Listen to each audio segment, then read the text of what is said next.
And opinions expressed by participants in the following public affairs program do not necessarily reflect the position or beliefs of WDEF or its staff.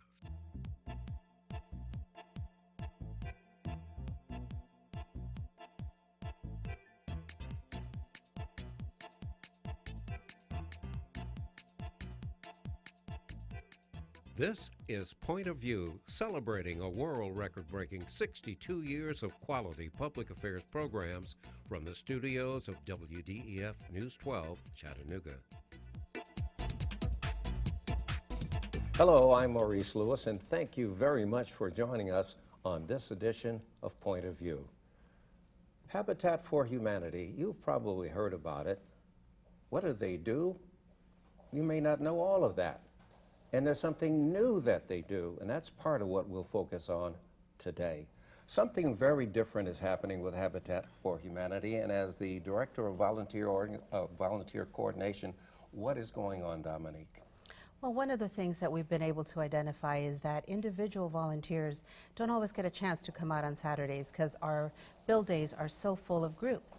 So we've created a special each first Saturday of the month, Habitat Heroes we call it, and it's an opportunity for individuals to come together and volunteer.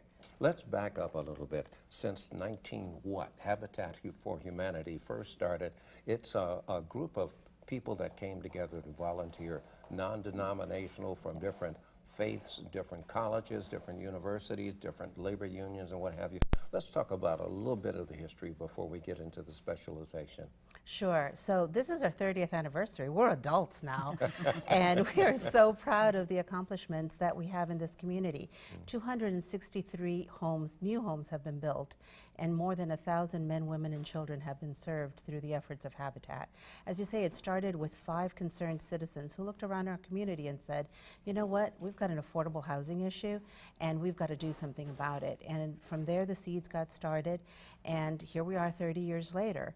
We've also added an additional component because we understand that our mission to end poverty housing in Hamilton County will not be accomplished just with new homes. So we've got something called neighborhood revitalization going on. We're going to get into that in just a little bit. Actually, President Carter was one of the people, and Rosalind Carter, they were one of the people that really gave a lot of visibility to Habitat for Humanity. But it's the people who volunteer, our neighbors. And Rowena, you are a long-term volunteer for Habitat for Humanity. It's people like you that really give this thing the gas and the spark plug that make it go. Which gives me gas and spark plug to go as well. So I am a committed Habitat volunteer. Been doing it about 3 years. We started originally with the Rotary Club of Chattanooga building a house for our Centennial Project. And with that, I went and worked every weekend on it just out of love, and I got the bug big time. So what do? Do you have a specialty? Like, are you a skilled carpenter, the a plumber? only thing, and the nicest thing too, is the staff at Habitat will allow you to use tools you've not used. They'll supervise you to make certain you're safe. The only thing I've not used is the circular saw. That makes me a little nervous, but I've climbed ladders. You still have 10 fingers. I still have and I want to keep 10 fingers, but it's been a very rewarding experience and a learning experience. Well, that's what I like about it. You don't have to have a particular skill because there's always something that can be done in a project. Absolutely, and you know, we encourage people, if you've never used a nail gun, come out and we will teach you how to do it safely with the proper safety equipment and all of those things, but there is nothing as empowering as going and seeing that nail go into that board. It's really a neat experience. Actually, it's a win-win situation for people to pick up a little bit of skill that they may not have had watching others and participating. What about the self-satisfaction that you get from doing this? The self-satisfaction comes a lot from fellowship.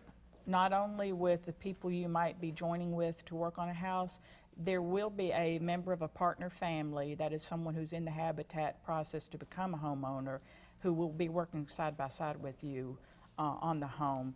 And to get to know their stories and how happy and what a wonderful life that they might not be working at jobs we choose to, but they are in the United States, they're here, they can have home ownership and independence. When It's you been talk wonderful. about, that's the other, deserving families. These are inner city families for the most part. Race, color doesn't, you're not choosing that. How are the recipients selected? Well, it's really pretty simple. There's three things that they need to do. They have to have need. And basically, if you are renting, if you are low income and you're renting in Chattanooga, you are cost burdened because you're paying more than 30% of your income towards housing, and that's going to make it difficult for you to be able to make ends meet. They also need to have income because, as you know, our homeowners are not given a home. They buy their homes from us. Well, that's an important, because a lot of people would say, okay, here we go, another welfare program for people. You're going to give it to people who cannot afford to keep it up. Yeah, this is an empowerment program. This is not a welfare program. So our homeowners purchase their homes with an affordable zero-interest mortgage. That's right, 0% interest. So that makes it real. Just to give you a really easy number that you can focus on, our average homeowners right now moving into a brand new 3-2 home, their principal, taxes, and insurance, it's averaging $450 a month. So the average price of the home would be about what? It's about $100,000 or a little bit more, but the way the mortgage is structured, and there's a second mortgage that's forgivable as they pay the first, and all of those kinds of details come into play to make it truly affordable for our homeowners. Are people required to keep the property for a particular amount of time before they can sell it? Not indefinitely, but because there is a forgivable second mortgage, that is sort of the control factor to make sure that we're not just creating people that are flipping homes. If you want to flip a home, that's phenomenal. The thing. A lot of people want to know what are the safeguards that go into this. There are safeguards. Now, you've also done something different. Normally it would just be certain Saturdays, but now you're inviting more young people to come in, 16 and up. Tell us about that. Yeah, 16 and up can come out any day of construction. They can do all kinds of work. They just can't use a power tool. Sorry, guys. I barely made that cut, by the way. Celebrating your second birthday, right? That's right. That's right. But they can come out anytime and volunteer with us. And we do have a lot of young people. We have colleges, we have a lot of high schools, and we have a lot of parents that choose to bring their kids to Habitat so that they can experience what it's like to give back and have a tangible piece. You can always drive by the Habitat homes that you helped build and say, I was a part of that. So two things here. You've gone into certain neighborhoods to help make improvements in preservation. Where are you moving to now? We're moving into the Glass Farms community, and we are so excited because there's so much need. As you may know, Glass House Collective has been doing a lot of work there over the past 4 years, and they've asked us to come on board as partners to do the residential piece to counterpart with their commercial revitalization. So we've just started work in that community. Well, what's really important, and I know we only have about a minute and a half left, let's get the numbers out there so people will know where do they call or email in order to find you. So they can call us at 423-756-0507 and ask for Katrina Payne or myself, Dominique Brandt. Give me that number again, please. 423-756-0507. And Rowena, you want to encourage people to come out and volunteer just to have some fun. You don't have to be fancy. You don't have to know a lot. You just want to come on out and get involved. For fellowship, and November 5th, I'm participating in the Habitat Heroes, where individuals can just come, and if they'll call in the office, they might be working side by side with me November 5th, who knows. So. I am so excited about what you all are doing and the thousands of people that will be helped for this. And also it's important to know that when you drive by someplace that you had a hand in, you were part of it. Thank you both very much for being guests on Point of View. Thank you, Hey, listen, stay tuned with us. When we come back, let's talk a little bit about criminal justice. Justice or just us? When Point of View continues.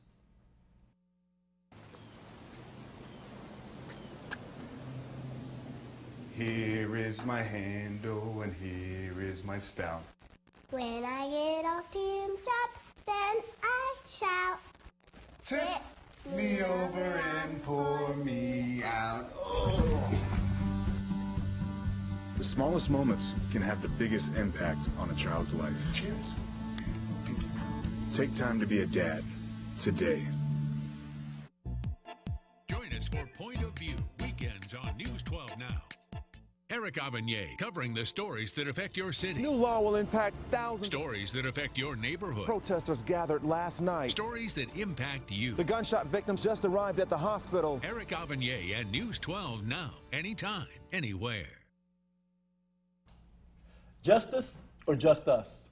Right now we have a special privilege of having 3 of our most prominent high school students who are seniors at the Chattanooga School of Arts and Sciences, here to discuss their personal viewpoints from a youth perspective about how they feel about the current criminal justice system, most particularly what we've been seeing as the atrocities of criminal abuse or police abuse or the perceived use of police authority. Let's introduce our three guests. I'm Zachariah Javed. I'm a senior at Chattanooga School for the Arts and Sciences. I'm Alicia Harden. I'm a senior at the Chattanooga School for the Arts and Sciences. And I'm Elizabeth Landrum, and I'm also a senior at Chattanooga School for the Arts and Sciences. Now, the future is yours. You guys know that. One of the things I want to ask you is, when it comes to police brutality or the perceived use of police abuse, especially towards minorities or people of color, what are your personal views about why this topic is so important to you? Zach, let's start with you. All right, well, I don't so much relate to it as much it relates to I'm a Muslim. Right. And the discrimination I experience is very similar to the ones that the police give to the, I'm so sorry. No, they think that, they hear the word Muslim and they automatically start thinking all these negative atrocities. They assume that you are from a certain background, that everyone that does these horrible things might be something other than just an individual, and it's not fair at all. So thank you for being here. Alicia, what are your thoughts as an African American about every time you pull out your phone, you turn on YouTube, you look up Facebook, every time you see one of a person of your complexion being beaten or attacked, how does it make you feel about our criminal system? It is a big concern for me because as an African American female growing up, and that is all I've been seeing recently, it's a concern for me because what is it doing to our youth? And what will it do to my children or to my family, and how it will affect them later on in life? Good point. Elizabeth, as a Caucasian, when we look at the statistics from our very own Chattanooga Hamilton County report, we have some information here from our FBI statistics that show that in 2015, 115 of the police shootings were of African Americans, and we have 9 that were Caucasian. So when you see the students at Chattanooga Arts and Sciences, Black Lives Matter, and you're a Caucasian, what does that mean to you? Well, I wholeheartedly support the movement because, well, obviously it doesn't exactly pertain to me in a very specific way. All of my classmates and people I know are deeply affected by it, and these are people I care about and people I go to school with and see every single day. And it's an issue that affects them, but it also affects me in less of a direct sense. Gotcha. Okay. Now, you guys are the millennials. So you were born right around that 90 range, right? 95, 92, 94. Sound about right? Okay. I'm a Gen Xer, all right? So I was born in the 70s, grew up in the 80s. We're on social media, but in a different way. When you guys are using social media, how much do you think that Instagram or Snapchat or Twitter or Facebook, how much is it helping or hurting the perceived violence that people of color are dealing with in the criminal justice system? Honestly, I think that it negatively affects the whole situation. So you see it's negative? I do. Okay. I do think that. Because the amount we see it really just it's over-ostracized, and it makes us numb to the ideas of people being killed by these people who are supposed to be protecting us. I got you. Okay. Alicia, how much are you on social media? A lot. A lot. Okay. Is it helping or hurting? I think it helps in a sense that it helps us get supporters and it helps us get the word out about what's happening, and it helps us be able to see what is going on. Okay. It gives us a new perspective because in the past we didn't have video recordings. You know, we just had a police words against a civilian's word. And that was causing a lot of, you always trust the police officer. So now we're able to see both sides of the story and actually what happened. Gotcha. Okay. Elizabeth? I think social media really amplifies the problem, which I think in one sense is good because more people can access it and more people can be aware that it actually is a problem. However, it makes a lot of people afraid. And I think a lot of people see that and then they themselves get very, very concerned for their own livelihood. And that's not necessarily I don't want to say it's not a bad thing because of course it is, but it also helps people be more aware. Understandable. When we hear of these horrible atrocities such as Trayvon Martin or we look at Garner and we see the t-shirts worn by our athletes of I Can't Breathe. What are the solutions that your generation is going to have to solve for us? Because we're getting old and we're not on Facebook and we don't know how to use the instant tweet or the Facebook, all the things you guys are using. So what's going to happen when you all are asked, what's the solution for others seeing not every person of color is a criminal, but there are some officers who abuse authority? Where do you draw the line of finding a solution between citizens being killed with their hands up versus police just trying to do their job? I wasn't expecting that one, were you? What's the solution? I think we have to start with how we raise our children, with telling them that, you know, just because this person looks differently, this stereotype does not necessarily define who they are. Gotcha. And we have to stop developing this fear and these stories inside of their heads. Because I think a lot of police officers, when they shoot these people, I don't think they intentionally go and say, I'm going to kill this person. Right. I think they build up this story in their heads, and they just react to the story that they've made up. But I think we have to hold them responsible, and I think that the good cops need to come out and start telling the bad cops, don't abuse your power. Gotcha. Should we have to tell people, don't abuse your power? Should we have to tell people that? I think, unfortunately, that is our reality, and yes, we do have to tell people not to abuse their power. It shouldn't be that way, but I think it's come to that point. I think one of the biggest, or the best solution to this problem is accountability, but I wholeheartedly agree with what Alicia said about starting with our children and how we raise our children, but it's also very important to hold people accountable because people get away with these things, unfortunately. Understandable. And it's not just about teaching the children, it's about how we present each and every case. We see so many of these on the news, and it just numbs us to it, and we have to make sure that the media doesn't just prioritize these certain scenarios that make everyone afraid, because now if you're not African American, which is the majority of these cases, me for example, I don't know whether to be more scared of the police or these people who are being shown as terrible. Absolutely. And you don't know where to draw the line because there may be your world, then there is the media world. We have about 1 minute remaining, and we have such an honor to have such a diverse panel of millennials, of young people. What are your closing thoughts we want to share with our Chattanooga community about the importance of how our criminal justice system impacts not only our gender, our race, or our culture, but our lives overall? What are your closing thoughts? I think that we should all just try to love each other, and we shouldn't be afraid of each other. We should try to understand each other. And each of these situations and each new conflict we experience, we should come together and try to get over it together. Thank you, Zach. Alicia? I think we should start by making sure that we're not judging people by the color of their skin or by where they're raised or anything. We need to start by making education more important and holding people accountable. Thank you, Alicia. Elizabeth?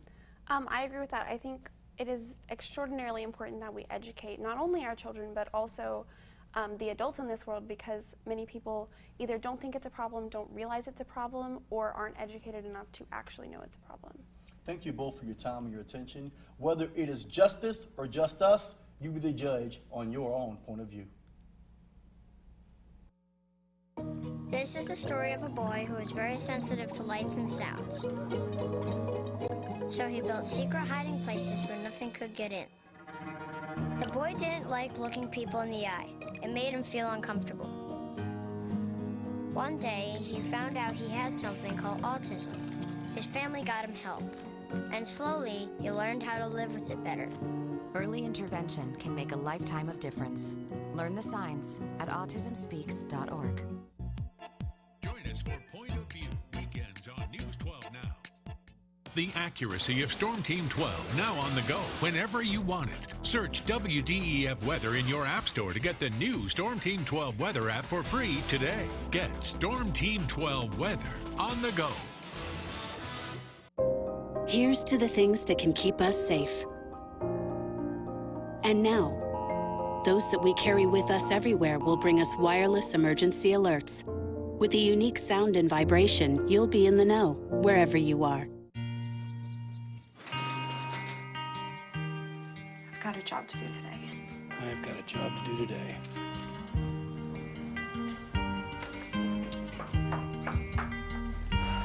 Have a good first day at work, Mom. Your donations to Goodwill fund job training programs right in your community. Feels good to start fresh, right? Sure does. And like that, you're a job creator. Welcome to Point of View. I'm your host, Ruth Carter Hickman. The Urban League of Greater Chattanooga is a member and affiliate of the National Urban League, which is celebrating 100 years. And we have with us today Ron King, the intake coordinator for UYEP. Ron, what's UYEP? UYEP is the Urban Youth Empowerment Program, and our goal is to pretty much equip our participants, put the tools in their hands to succeed educationally or occupationally. Okay, so when you say succeed educationally and occupationally, what does that mean? Do you guys offer programs or classes? Or We do offer a work readiness curriculum, which is up to 5 weeks, and after that they graduate into our program, and then a case manager comes in and takes them further. Okay, and you know, in the community there's a lot of issues with crime. Absolutely. So what's the Urban League doing to help with that? Well, our program targets those who are in high crime areas, from area codes 37402 all the way to 412. And we usually target those who have a juvenile history, so that we can get them trained and so that they can have a chance to succeed in the future. Okay, so when you say a history, you're talking about the courts. Absolutely, And juvenile court. Juvenile courts. Yes. Okay, so if you're a juvenile and you want or need some help, what should I do, or what should our viewers do if they know someone that could benefit from the program? Actually, they can call the Urban League, or they can reach us on our website. What's the phone number? Do you know? Yes, the phone number is 706-996-0134. That is my direct contact. Okay, say that one more time. 706-996-0134. Okay, great. And then also with the courts and the juvenile delinquents, like, do you go to court and actually testify on their behalf? And if so, how do you testify for a criminal? I have gone to court and testified on behalf of someone else as a character witness. And when I have testified, I testify as far as what I know about the individual and how they are when they're with me or have been in my presence. Okay, so you don't actually testify for the crime that they committed when you weren't around? I can't talk about what I don't know about. Okay, all right. And so in this position as intake coordinator, what challenges are you facing in the community? I think some of the challenges that we face is parental involvement. I think that is one of our major issues. As a matter of fact, I think that's one of the reasons that we have the problem that we have in our community. It's because they're crying out for guidance. It's missing. That's the piece that is missing, that if we ever get it back, it'll change our community. So what advice could you give to parents that maybe they have an unruly teenager or youth and they just don't know what to do? Don't back down. You know, they need structure. They need someone who's going to tell them no and stand on it, who's going to lead them down the path they need to go down without wavering from it. A lot of parents become weary in raising their kids, and some eventually just throw their hands up and say, I'm done. Do you think that some parents try to be friends with their kids sometimes maybe and not a parent, a disciplinarian? I think that happens often. I think some parents feel that in order to get along with their kids, they have to get pretty much stoop down to their level in a sense, and to cater to what they want. And I don't think that that's a successful tactic to use. Okay, and so with your work and everything that you're doing in the community, what makes you so qualified to, work with these, juvenile delinquents? Well, I'm a product of the environment that most of them are from. I've had the hard knock life. I'm from the projects. I was once a rebellious person, coming up as a young man. I was raised by a single mother of 4, so I know the challenges that they face because, I went through that emotional phase with my father not being there and always having to depend on my mother and seeing other young men with their fathers and wishing mine was there. That caused an emotional stress during my school years, and it caused me at one point to act out. So what advice would you give to those, our viewers, that are watching maybe that don't have a father figure in their life or don't have someone to look up to, what helped you and changed your life? What helped me is other men who were willing to take the time to pour into me, to fill in the gap, to stand, even though I wasn't their biological kid, they still took the time to show me the love that I need and to guide me down the path that I needed to go. You know, and it doesn't take a whole lot. It just takes someone really who cares. And so when you say that, let's say I'm a kid and I just don't know who to look up to. Who in the community would you recommend, like a preacher or? Well, if someone is involved in a church, I think that their pastor or the leaders in their church should be the first people that they go to. You know, I feel like the church should be a vital part of ministering to the issues in our community. Well, some preachers don't even want to go into those neighborhoods. Well, you are absolutely right about that. And it may be for many different reasons, but I think one of the reasons is some of them don't know how to reach the young men. You know, people don't care what you know until they know, you know, that you care. You go out there and you show them that you care about them, and then you take it from there. They want to know what your experience was like. They want to know what you've been through and the things that you've dealt with. And if you don't have a story, a lot of the guys that we're trying to reach, it's going to be difficult to reach them. So if I'm a viewer and I want to get involved with the Urban League, what can our viewers do to get involved? They can actually stop by the Urban League at 730 East MLK, or they can go to our website, which is ulchat.net. Are there any upcoming events going on? What's going on in the community? I don't think we have any upcoming events other than a job fair that may be coming up in October. Okay. Any other events will be posted on our website. All right, so you heard it first. You got to go to the website, check them out, Urban League in Chattanooga. Please get involved. Thank you. Closed captioning provided by the following. Funding for this program is brought to you by Barnett & Company, specializing in tax-efficient strategies for the preservation and distribution of family wealth, offering continuous investment management with a focus on long-term strategies. Areas of service include investment, estate, education, and retirement planning. Barnett & Company, the power of compound returns over time. More information can be found on the web at barnettandcompany.com.